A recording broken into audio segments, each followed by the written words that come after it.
Ya baik, Assalamualaikum warahmatullahi wabarakatuh. Waalaikumsalam warahmatullahi Waalaikumsalam Waalaikumsalam warahmatullahi warahmatullahi wabarakatuh. wabarakatuh. Apa kabar? Great. Alhamdulillah. Great. Alhamdulillah, Alhamdulillah, good. great. Salam kesadaran. Great.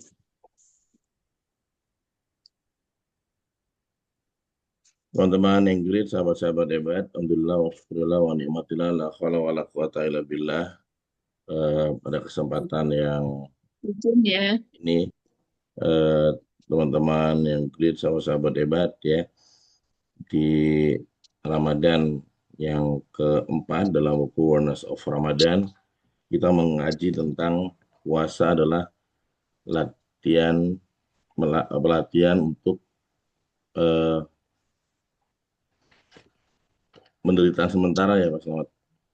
Ya, Iya, ya, ya. Jadi ternyata memang di balik derita itu ada pesan ya. Kalau dalam psikologi agama itu awalnya kita ini pernah berjanji kepada Allah ya dalam alam rahim ketika Allah tanya alastu birabbikum, kita menjawab qalu bala syahidna, dan kita bertekad bahwa kita siap menjadi manusia di atas rata-rata, tetapi sejak kita dilahirkan di bumi ini, mulai rahim orang tua kita, sejak itulah kita melupakan janji kita kepada Allah, ya, dan sering melupakannya. Akhirnya Allah berikan sebuah derita agar kita kemudian ingat kembali kepada Allah. Maka biasanya ya kayak selamat kayak kita semua ketika ada penderitaan ya, maka secara automatically ruh ini akan menarik kembali untuk tubuh ilallah ya, taubatan nasuha. Jadi artinya kembali kepada Allah sebaik-baiknya kembali. Dan oleh karena itu di balik penderitaan atau krisis, kalau di China itu krisis itu punya dua makna, satu menjatuhkan, satu ya mengangkat derajat. Kalau istilahnya narco center ya ada 1 minute awareness, ada 1 minute nonsense. Ada ya derita itu bisa menjatuhkan, tapi derita juga bisa melejitkan. Nah, mereka yang melejit dengan penderitaan itu adalah orang-orang yang menjadikan itu sebagai 1 minute awareness. Ya, sebagai sebuah titik balik untuk perubahan yang sebaik-baiknya ya. Ada satu cerita dalam buku saya berjudul Basri Rizal Koto, satu orang pengusaha Padang yang sangat sukses. Nah, buku pertamanya sudah saya tulis. Ketika beliau meminta buku kedua itu, saya juga sempat bingung dari mana ya, harus kayak penulis naskah aja itu Pak Haji Asep. Dan gimana cara menyambungkan lagi ya. Tapi suatu hari beliau cerita kayak gini, saya itu Pak Nakoy gitu, saya itu setiap bulan ngasih ibu saya 100 juta. Bayang Pak Selamat, 100 juta sebulan itu. Dan mama saya itu kurang. Terus minta semen, minta besi, minta apa, selalu kurang. Sampai akhirnya saya agak sedikit curiga, mama tuh ama itu lagi bangun apa, lagi buat apa. Ama lagi bangun anak yatim, pondok anak yatim itu. 100 juta kurang, kurang. Jadi makin besar itu Pak. Ternyata nggak lama ini amanya meninggal. Ya, meninggal biasa, meninggal dengan duka, kesedihan. Jadi sempat Pak Basko itu sedikit curiga, ini 100 juta tiap bulan tuh kurang buat apa gitu. Ternyata 3 bulan setelah amannya meninggal, Pak Yasep ya, ternyata itu nih, ada kelompok beberapa orang dari Riau daerah dalam itu ya, saya lupa daerahnya apa, datang kepada Pak Basko dan mengatakan bahwa Pak Basko tolong meresmikan eh, masjid, masjid atas nama ibunya. Gitu. Wah itu nangisnya luar biasa, Pak. Kata dia, Mama kenapa nggak bilang lagi bangun masjid? Coba bilang dari awal bangun masjid. Saya akan biayai semua untuk masjid itu. Tapi Ama bilangnya bukan untuk masjid. Mama bilangnya dibangun pondok yatim atau anak yatim. Nah itu penderitaan yang dialami oleh Pak Bas Rizal Koto. Satu momen di mana dia sedang menikmati banyak kesuksesannya itu membuat beliau akhirnya sekarang ini sangat sangat mudah gitu nih, sangat mudah terharu ketika ada orang sedang bangun masjid. Maka kata dia rata-rata sekarang saya Pak Nana kalau ada masjid ya saya saya anggarkan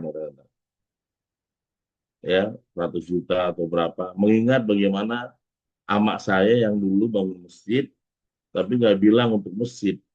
Jadi muncullah sebuah one minute awareness bahwa penderitaan itu mendekatkan dia kepada Allah. Nah itu contoh ya bahwa hal yang sederhana membuat Pak Basizal Koto orang Padang ini yang saya tulis bukunya Basko ya buat teman-teman yang mungkin sudah punya bukunya Basizal Koto ini tentang entrepreneurship ya. Itu true story. Itu menjadi awal untuk buku kedua. Tapi sampai sekarang juga belum dilanjutkan ya karena eh, butuh waktu dan sebagainya. Saya juga masih mengatur ulang. Tapi itu salah satu pintu tuh masuk ke buku kedua dari seri Pak Basizal Koto. Dan buku ini diterbitkan di Gramedia Pusaka Utama. Kemarin waktu Kak Becky datang itu ya diskusi jarang Gramedia menerbitkan buku yang orang masih hidup gitu Pak Slamet. Tapi Gramedia itu ya Pak Basko sendiri bilang saya ini punya percetakan, punya koran, punya wartawan, ratusan wartawan di Padang, di Batam, di Riau. Tapi kalau saya nulis buku di Riau, di Padang kan seperti laut udah asin, masa diasinin mana? Tapi kalau di Gramedia sulit saya nggak punya bayangan gimana ke Gramedia ketika lihat Pak Nakoi dari Gramedia penulis bukunya, saya langsung tertarik gitu. Dan akhirnya ya saya diskusi dengan Gramedia, Gramedia menolak. Pak Selamat, nggak bisa ini buku ini karena rata-rata kurang menjual kalau biografi. Nah, saya sih sampaikan, buku ini bukan biografi, tapi buku ini seri dari One Minute Awareness. Wah, baru dia mau. Gitu, nanti akan ada almarhum Jeffrey Al-Bukhari yang sudah, nanti akan ada ini, dan sebagainya. Dan sejak itu Gramedia mau menerbitkan buku Pak Basri Zalkoto. Dan orangnya masih hidup sampai sekarang. Jadi saya melihat bahwa justru penderitaan seseorang bisa melejitkan dirinya sejak dia menemukan kesadaran terdalam yang kalau dalam ilmu tasawuf bukan di level sodrun, bukan di level kolbun, bukan di level fuadun, tapi di level yang paling dalam yang namanya lubun. Nah, seseorang ketika tersentuh hati yang terdalamnya, maka hanya satu jalan adalah perubahan.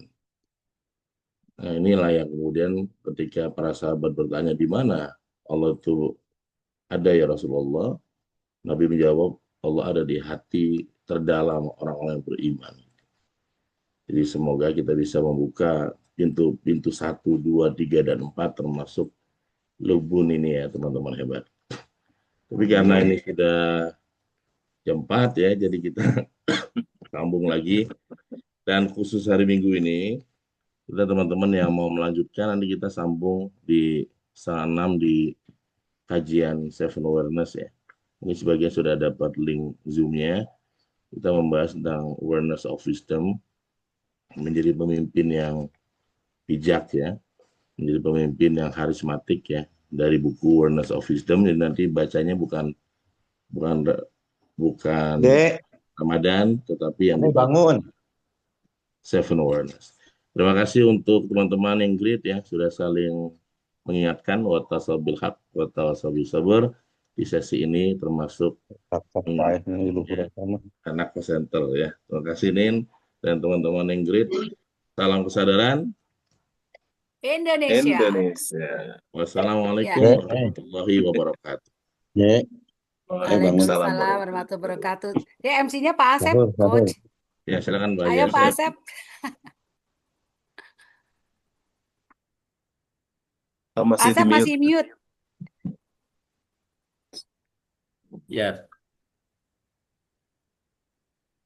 Bangun. Dek. Alhamdulillah, Ya, terima bangun, kasih Coach sudah memberikan ilmu dan wawasannya. Mudah-mudahan ini menjadikan kebaikan untuk kita semua dan eh, kita menjadi manusia di atas rata-rata. Amin. Untuk mengakhiri, mari kita tutup dengan bacakan Ummul Quran, Al-Fatihah.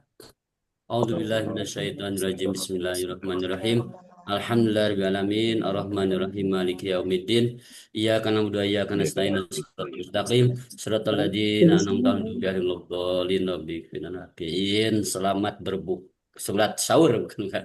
Selamat sahur. Mudah-mudahan kita diberikan kebaikan. Amin ya Allah ya rabbal Amin, alamin. amin. Amin, amin. Sekian sementara dari MC. Terima kasih. Wassalamualaikum warahmatullahi wabarakatuh. Waalaikumsalam. Selamat sahur. Sampai ketemu besok. Semuanya. Grafiknya meningkat nih, Coach, dibanding dengan Amin, yang amin. kemarin. Alhamdulillah. Jumlahnya sekarang 20, tadi 21 mencapai itu. Nanti ke Sampai depannya ketemu, bisa selamat 100. sahur. Jangan lupa nanti sore ya didorong siswanya.